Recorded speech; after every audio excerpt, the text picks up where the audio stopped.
Assalamu alaikum, dear students. Hope you all are doing good. Today, we are going to learn a new lesson from your EVS book. That's lesson number 19. It's on page number 77 to 79. The name of the lesson is Good Manners and Habits. Good manners and habits means अच्छे आदाब और अच्छी आदतें. Hello, I'm Alicia. People say that I am a good girl. So this girl, her name is Alicia. इसका नाम अलीशा है और जो लोग हैं वो कहते हैं कि अलीशा जो है ये एक बहुत ही अच्छी लड़की है. I have good manners and habits. I learned good manners and picked up habits at home and in the school. Alisha क्यों एक अच्छी लड़की है? क्योंकि इसके अच्छे आदाब है और इसकी अच्छी आदतें हैं. सो इसके अच्छे आदाब और इसकी अच्छी आदतें होने की वजह से ये एक अच्छी लड़की बनती है. इसको अच्छी लड़की माना जाता है, इसको अच्छी लड़की कहा जाता है. सो जो भी बच्चा, जो भी इंसान जिसमें अच्छी आदतें हों, जिसमें अच्छे आदाब हों, वो एक अच्छा इंसान होता है. सो अलीशा भी एक अच्छी लड़की इसलिए है क्योंकि इसमें अच्छे आदाब है और इसमें अच्छी आदतें हैं. और इसने वो कहाँ से सीखे हैं? इसने ये अच्छे आदाब और अच्छी आदतें कुछ अपने स्कूल में सीखे हैं और कुछ अपने घर से सीखे हैं. जैसे इसके पेरेंट्स हैं, इसके मामा पापा है, ये उससे उनसे भी कुछ अच्छी आदतें सीखती है, ये उनसे भी कुछ अच्छे आदाब सीखती है, कुछ वो उनको सिखाते हैं. या फिर ये स्कूल में जो है इसके टीचर्स वो इनको इसको अच्छी आदतें सिखाती हैं या फिर अच्छे आदाब सिखाते हैं. सो अलीशा जो कि एक अच्छी लड़की है क्योंकि उसके अच्छे आदाब है और इसकी अच्छी आदतें हैं, वो सब इसने कहाँ से सीखा है? वो सब इसने कुछ स्कूल से सीखा है और कुछ अपने घर से. Some good manners and habits. Now we will see कि क्या होता है ये अच्छी आदतें, किनको हम अच्छी आदतें कहेंगे, किनको हम अच्छे आदाब कहेंगे. आई respect my elders and teachers. Alisha जो है वो अपने बड़ों की रिस्पेक्ट करती है, वो उनकी इज़्ज़त करती है. वो अपने बड़ों की भी इज़्ज़त करती है, वो अपने टीचर्स की भी इज़्ज़त करती है. चाहे उसके पेरेंट्स हो, चाहे उसके अंकल आंट्स हो, चाहे इसके ग्रैंड पेरेंट्स हो, चाहे इसके टीचर्स हो, रिलेटिव्स हो, जो भी इससे बड़े हैं ये उनकी इज़्ज़त करती है. इसकी वजह से ये एक अच्छी लड़की बनती है और इसको अच्छी लड़की बोला जाता है. I listen to what they say. जो भी अलीशा से उसके टीचर्स कहते हैं, जो भी अलीशा से उसके बड़े कहते हैं, उसके मम्मा पापा कहते हैं, उसके भाई बहन जो बड़े उससे हैं वो कहते हैं, या फिर जो इसके अंकल आंट्स हैं, जो भी इससे जो बड़े लोग हैं, इससे जो कुछ भी कहते हैं ये वो सब मानती है. सो एक तो ये बड़ों की इज़्ज़त करती है, फिर चाहे वो टीचर्स हो या फिर वो पेरेंट्स हो, और ये उनकी बात सुनती है. I always wish my teachers when I meet them. और ये अपने टीचर्स को, अपने एल्डर्स को ग्रीट करती है. जैसे जब हम किसी से पहली बार मिलते हैं या फिर जब हमारे सामने कोई बड़ा आ जाता है या टीचर आ जाता है, व्हाट डू वी डू? हम उनको सलाम करते हैं, हम उनको ग्रीट करते हैं, हम उनको विश करते हैं. सो ये एक अच्छी आदत है, ये एक अच्छा अदब है. सो जब आप अपने टीचर्स या फिर अपने एल्डर्स को ग्रीट करते हो, विश करते हो, वो एक अच्छी आदत है, वो एक अदब है. तो ये सारी चीज़ें जब आप करते हो, जब आप अपने बड़ों की इज़्ज़त करोगे, उनका कहा मानोगे, उनसे अच्छे से बात करोगे, उनको सलाम करोगे जब भी वो आपके सामने आएंगे, तो इनको हम एक अच्छी आदत मानते हैं, इनको हम एक अच्छे आदाब मानते हैं. I say please if I want something. So हम प्लीज़ कब कहते हैं? जब हमें कुछ चाहिए होता है. सो ये एक अदब है. जब फॉर एग्ज़ाम्पल अगर आपको अपने क्लास में अपने फ्रेंड से, आपके पास पेंसिल नहीं है तो आप अपने फ्रेंड से मांगोगे, और आप उसको क्या बोलोगे? प्लीज़ आप मुझे अपना पेंसिल दोगे? Can you lend me your pen? Can you lend me your eraser? Can you lend me your sharpener? Can you lend me your notebook? या कोई भी ऐसी चीज़ जो आपको चाहिए, फिर चाहे वो आपको घर में चाहिए या फिर स्कूल में अपने पेरेंट्स से चाहिए, या आप अपने पेरेंट्स को कहोगे please can you buy me this toy, can you buy me this gun, can you buy me this anything doll. So ये सब चीज़ें जब आप मांगते हो किसी से, लेकिन प्लीज़ कह के मांगते हो, उनको आप प्लीज़ कहते हो, ये एक अच्छी आदत है, इसको हम अदब कहते हैं, ठीक है। सो एक अच्छा इंसान वो भी है जिसमें ये सारी चीज़ें होंगी। जब आप किसी से कुछ मांगोगे and you will say please to them, you will say please give me this, please lend me this, please buy me this और एनी थिंग लाइक दैट, हम इसको क्या कंसिडर करते हैं, we consider at it as a good manner. I say thank you when I get something, जब कुछ मिलता है तो what do we say, thank you. So जब भी आपको आपके पेरेंट्स कुछ ला के देंगे, कोई टॉय, कोई चॉकलेट, कोई स्वीट्स, कोई ड्रेस, या फिर आपके फ्रेंड्स आपको कुछ देंगे, शेयर करेंगे आपके साथ कुछ, या फिर आपके बड़े कुछ आपसे शेयर करेंगे, so when we say thank you to them, जब भी हमें कोई कुछ देगा we say thank you to them, आपका शुक्रिया कि आपने मुझे दिया। So we also consider this as a good habit, we also consider this as a good manner.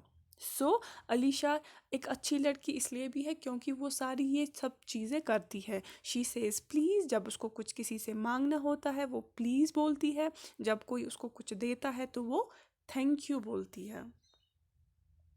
I से sorry if I do something wrong, sorry हम कब बोलते हैं, जब हमसे कोई गलती होती है। सो अलीशा क्या है, जब इससे कोई गलती होती है, इसकी वजह से किसी फ्रेंड को लगती है, या फिर इसकी वजह से इसके फ्रेंड को कुछ नुकसान पहुंचता है, या फिर कुछ टूट जाता है, इसके घर में कुछ टूट जाएगा इसकी वजह से, या कुछ गलती हो जाएगी, so at the time what does she do, वो उस टाइम सॉरी बोलती है। So we should say sorry, जब भी हम कुछ ऐसा करेंगे जिससे कुछ नुकसान हो, या फिर जिससे किसी को कुछ प्रॉब्लम हो, कुछ गलत हो, हमारी कोई गलती जिसमें हो, हमें क्या बोलना चाहिए, we should say sorry, because this is a good habit, this is a good manner. I say beg your pardon when I do not hear what someone says. So if you are in a classroom, अगर आपकी class, आप अपने classroom में हो, आपके teachers आपको कुछ बोल रहे हैं, आपने नहीं सुना, सो आप उनको ये नहीं बोलोगे सर आप रिपीट करो, या मैम इसको रिपीट करो मैंने नहीं सुना। वी से ma'am bag your pardon but please can you repeat this, ma'am मैंने नहीं सुना, आप प्लीज़ इसको रिपीट करो। सो ये एक अच्छी आदत है, एक अदब है। जब आप अपने टीचर को ऐसा बोलोगे, या फिर अपने किसी बड़े को ऐसा बोलोगे जिसकी बात आपने नहीं सुनी, आपका ध्यान कहीं और था, व्हेन यू विल से bag your pardon, so that means इससे ये पता चलता है कि आप में जो है अच्छी आदतें हैं, आप में अदब है, आप अदब से पेश आते हो बड़ों से। So when ever you do not here, अगर आप किसी का नहीं सुनते हो, आपके सामने अगर कोई कुछ बोल रहा है, आपने नहीं सुना गलती से, सो व्हाट डू वी से, उनको रिपीट करने के लिए हम क्या कहेंगे, वी से bag your pardon. I say excuse me when I sneeze, जब हमें छींक आती है what do we say excuse me, because somewhere जो छींक होती है वो जो दूसरा इंसान हमारे साथ होता है वो उसको इरिटेट करता है, या फिर उसको इस चीज़ से थोड़ी प्रॉब्लम होती है, फिर वो अनॉय हो जाता है, वो ना इरिटेट सा हो जाता है। So what do we do that at that time, हम उनको एक्सक्यूज़ मी बोलते हैं, सो दैट हम हमको एक्सक्यूज़ करें, सो दैट उनको इस बात से कोई प्रॉब्लम ना हो। अदरवाइज़ अगर आप उनको ऐसा नहीं बोलोगे, उसको कंसिडर किया जाता है कि आप में जो है तहज़ीब नहीं है, आप में जो है अच्छी आदतें नहीं हैं। सो ये सारी चीज़ें हमें अपनी लाइफ, अपने जो डेली रूटीन होता है उसमें ये सब चीज़ें जो है करनी चाहिए। यानी जब आपका फ्रेंड आपको कुछ देगा, you should say thank you, जब आपको कोई किसी से कुछ चाहिए, वी शुड से प्लीज़, जब आपकी वजह से कुछ हो जाए, कुछ गलत हो जाए, आपसे कुछ गलती हो जाए, वी शुड से सॉरी, जब आप की वजह से किसी को कोई इरिटेशन हो, या फिर अनॉय करे कोई किसी किसी चीज़ की वजह से, जैसे छींक आती है, या फिर डकार कोई मारता है, या फिर ऐसी कोई चीज़ है, सो eight that time we say excuse मी। और जब हम नहीं सुनते हैं, हमारा ध्यान कहीं भटक जाता है, तो इफ़ वी वांट कि वो इंसान फिर से वो बात रिपीट करे, वी से बेग योर पार्डन।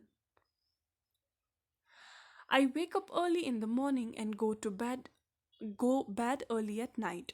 और क्या एक अच्छी आदत और एक अच्छा अदब क्या है कि जब हम सवेरे सोते हैं, early to bed and early to rise, और सवेरे जागते हैं, हम लेट नाइट तक नहीं जागते रहते हैं, टीवी नहीं देखते, गेम्स नहीं खेलते, बट आप जल्दी अपना होमवर्क, अपना डिनर फिनिश करके सो जाते हो, और फिर आप सो दैट आप नेक्स्ट डे जो है सवेरे उठ पाओ, आप अर्ली मॉर्निंग में उठ पाओ। सो वो भी एक अच्छी आदत कंसिडर की जाती है। I am punctual, I do my work on time. So punctual वो होता है जो हर काम जो है अपने टाइम पे करता है, जो लेट नहीं होता है, ना स्कूल के लिए ना होमवर्क के लिए, जिसका मतलब होगा अगर उसको जो होमवर्क दिया जाएगा वो होमवर्क करके आएगा, उसको स्कूल वो टाइम से पहुंचता है, वो घर टाइम से पहुंचता है, वो खेलता भी लिमिटेड है, ये नहीं कि पूरा दिन खेलता है या खेलती है। सो कोई इंसान जो पंक्चुअल होगा, जो हर एक काम अपने टाइम पे करेगा, उसको हम पंक्चुअल कहते हैं। सो अलीशा एक अच्छी लड़की इसलिए है बिकॉज उसमें इतनी सारी अच्छे मैनर्स है, वो सॉरी बोलती है, उसको पता है सॉरी कब बोलना है, प्लीज़ कब बोलना है, एक्सक्यूज़ मी कब बोलना है, थैंक यू कब बोलना है। वो सवेरे सोती है, वो सवेरे उठती है, वो पंक्चुअल है, हर एक काम अपने टाइम पे करती है। I reach my school bus stop on time. और वो जो स्कूल बस स्टॉप है जहाँ पे उसकी स्कूल की गाड़ी आती है, वो वहाँ पे भी टाइम पे पहुँचती है। यानी जब वो सवेरे जागती है, सो उसी की वजह से वो टाइम पे वहाँ पहुँचती है, बस स्टॉप पे टाइम पे पहुँचती है। इसकी वजह से उसकी गाड़ी जो है, स्कूल बस जो है, वो मिस नहीं होती और वो स्कूल के लिए लेट नहीं होती। सो एक तो वो सवेरे उठती है, वो बस स्टॉप पे भी टाइम पे पहुंचती है, इसकी वजह से वो स्कूल भी टाइम पे पहुंचती है। So it is a good habit, ये उसकी एक अच्छी आदत है।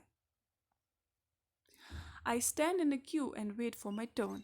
एंड जब ये बस स्टॉप पे होती है, जब सारे बच्चे वहाँ पे, जब गाड़ी आती है सारे बच्चे वहाँ पे होते हैं, वो सारे एक लाइन में खड़े होते हैं, वो एक दूसरे को धक्का नहीं देते हैं, वो हड़बड़ी में गाड़ी में नहीं चढ़ते हैं, बल्कि वो आराम से एक एक करके गाड़ी में चढ़ते हैं। अलीशा भी ऐसा ही करती है, वो भी एक क्यू में रहती है, एक लाइन में रहती है, फिर जब उसकी बारी आती है वो उसी टाइम गाड़ी में चढ़ती है, वो धक्का मुक्की नहीं करते। सो दिस मीन्स कि उसमें ये अच्छी आदत है, उसमें ये अदब है। I always keep everything properly. ये हर एक चीज़ जो है वो प्रॉपरली रखती है, ठीक से रखती है। यानी I put my books back on the shelf after reading them, I keep my toys at the proper places. यानी जो चीज़ जहाँ पे होनी चाहिए ये वहीं पे रखती है। यानी अगर बुक्स है तो वो शेल्फ पे होनी चाहिए, वो शेल्फ पे ही रखेगी। अगर इसको बुक पढ़नी है, ये बुक पढ़ के वो शेल्फ पे रखेगी। इसके कपड़े जो है वो ज़मीन पे नहीं होंगे, फ्लोर या बेड पे नहीं होंगे, बल्कि वो अपनी इसके कबर्ड में होंगे। इसी तरह से इसके जो टॉयज़ है, इसके लिए जो टॉयज़ के लिए एक स्पेस है इसके रूम में, वो वहीं पे रखती है, वो उनको इधर उधर नहीं रखती, बल्कि ये हर एक चीज़ को अपनी प्रॉपर प्लेस पे रखती है।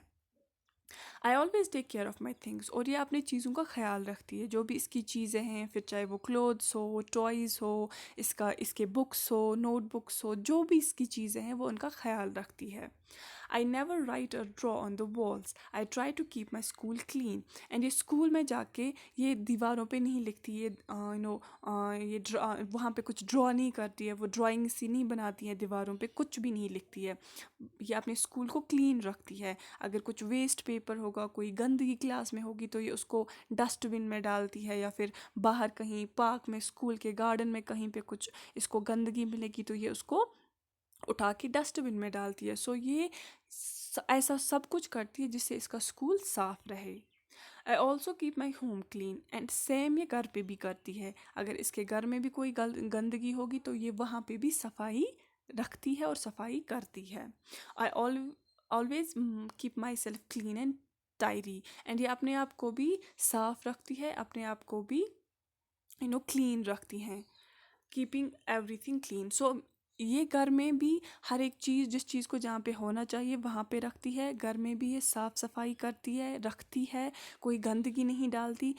और सेम ये स्कूल में भी करती है। ये स्कूल के दीवारों पे नहीं लिखती, ये बेंच या टेबल्स पे नहीं लिखती, डेस्क्स पे नहीं लिखती, ये अपना स्कूल साफ रखती है। We must be well mannered so that everyone loves us. So if we want कि सब हमसे प्यार करें, सारे बड़े जो हमसे हैं वो हमें प्यार करें, इसलिए इसके लिए आपको क्या करना चाहिए? We should be well mannered. हमें अच्छी आदतें होनी चाहिए, हमें हमें आदाब होने चाहिए, अच्छे आदाब हमें होने चाहिए। ये सारी चीज़ें हम में होनी चाहिए जो अलीशा में हैं। ये सारी चीज़ें जब हम में होंगी तो हमसे भी हर कोई प्यार करेगा। We must have good habits, they make everyone happy. हम में अच्छी आदतें होनी चाहिए क्योंकि इससे हर कोई खुश होता है। एक तो हम भी खुश रहते हैं और जो हमारे आसपास रहने वाले हैं, जो हमसे प्यार करते हैं, वो भी खुश रहते हैं। सो इफ़ यू वांट, अगर आप चाहते हो कि सब आपसे प्यार करें, आपके पेरेंट्स आपसे प्यार करें, आपके ग्रैंड पेरेंट्स, आपके अंकल आंट्स आपसे प्यार करें, so what we should do is, हमें अच्छी आदतें अपने अंदर अपने आप में लानी चाहिए, अपने आप में अच्छे आदाब लाने चाहिए। वी शुड डू एवरीथिंग जिससे हमारे जो पेरेंट्स हैं, हमारे जो बड़े हैं, टीचर्स हैं, वो खुश रहें या खुश हों। So we should do all these things जिससे हमारे पेरेंट्स खुश हों, जिससे हमारे टीचर्स खुश हों। तो इसके लिए हमें क्या करना चाहिए, हमें अपने आप में अच्छी आदतें लानी चाहिए और अच्छे आदाब लाने चाहिए। थैंक यू, आई होप आपको ये सारा समझ आया होगा। Thank you and have a very nice day.